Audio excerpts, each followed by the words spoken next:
tên là Nguyễn Hồ Phước Anh. Hôm nay mình sẽ chỉ cho các bạn cách gấp bao thư mà có qua dài nha. Thì những nguyên liệu các bạn cần là một tờ giấy hình chữ nhật. Đầu tiên chúng ta sẽ gấp đôi tờ giấy lại.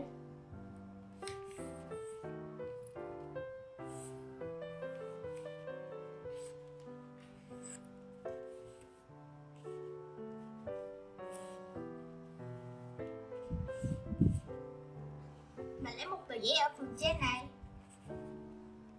gấp xuống dưới đây.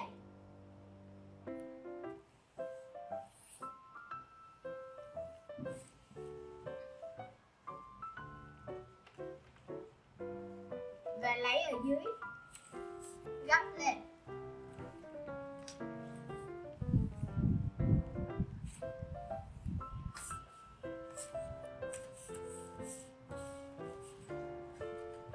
Tiếp tục, chúng ta sẽ gấp nó xuống.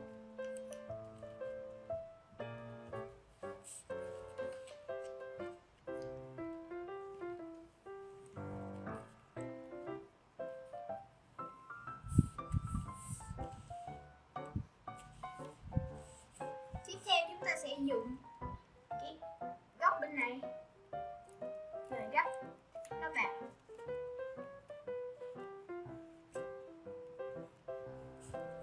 Bên này cũng vậy.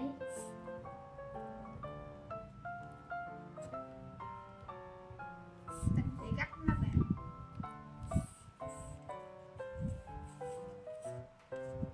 Và dùng giấy ở phần trên này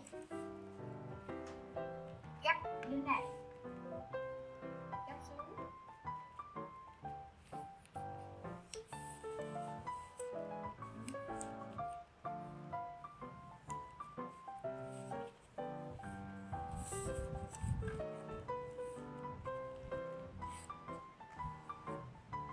Từ bên đây nhé.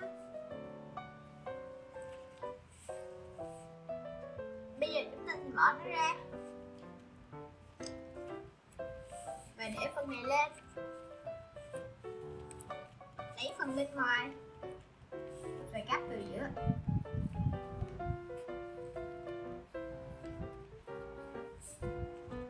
Cho sát góc này nhé, góc này sẽ là nhọn. Ở bên này cũng vậy. Sẽ gấp nó ngoài.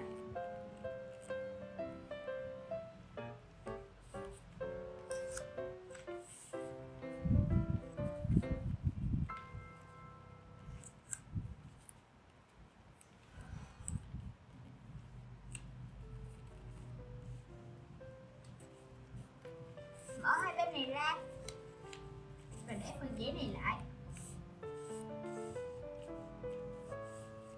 Bây giờ ở đây sẽ có một cái hình chữ nhật nhỏ ở phía này.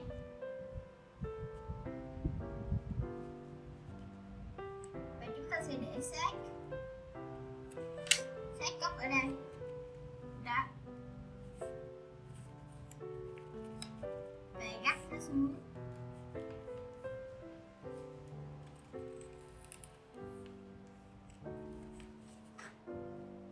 Đây.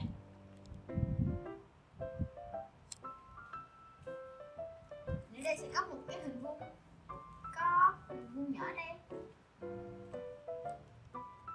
và có một cái cạnh nhỏ đây. Bây giờ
giấy này lên lại, bẻ hai phần này ra và dùng phía này cắt nó xuống. Đó, như thế này đó, rất là đơn giản nha. Cái này cũng vậy, cắt tỉ nó xuống.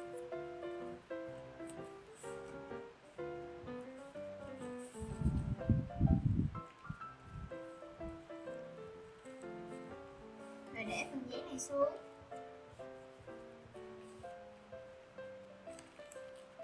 Gấp qua lại. Để phần giấy này ra và gấp qua lại.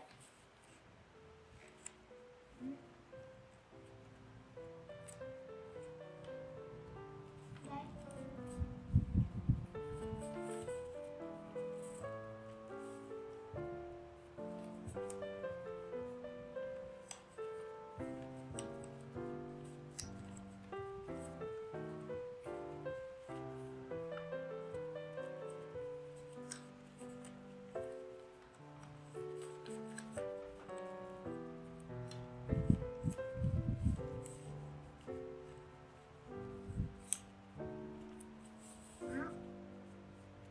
Bây giờ mình sẽ dán tờ giấy này vào.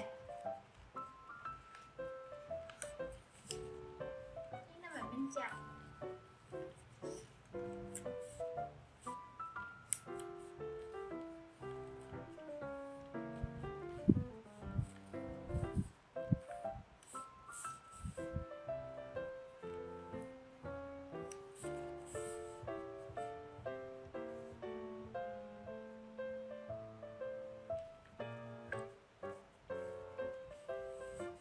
Bây giờ mình sẽ lấy góc bên này và gấp nó qua.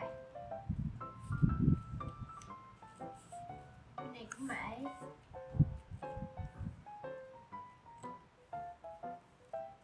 Gấp qua.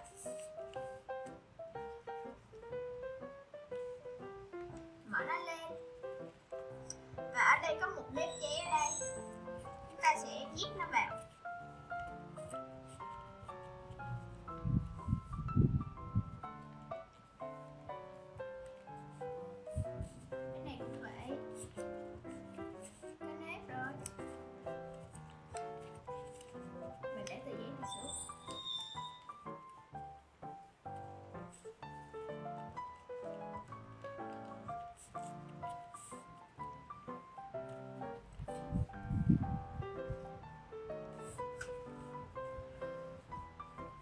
Cung này gấp cái máy cung mình xuống dưới đây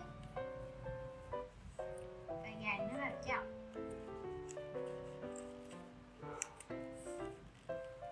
Vậy là xong.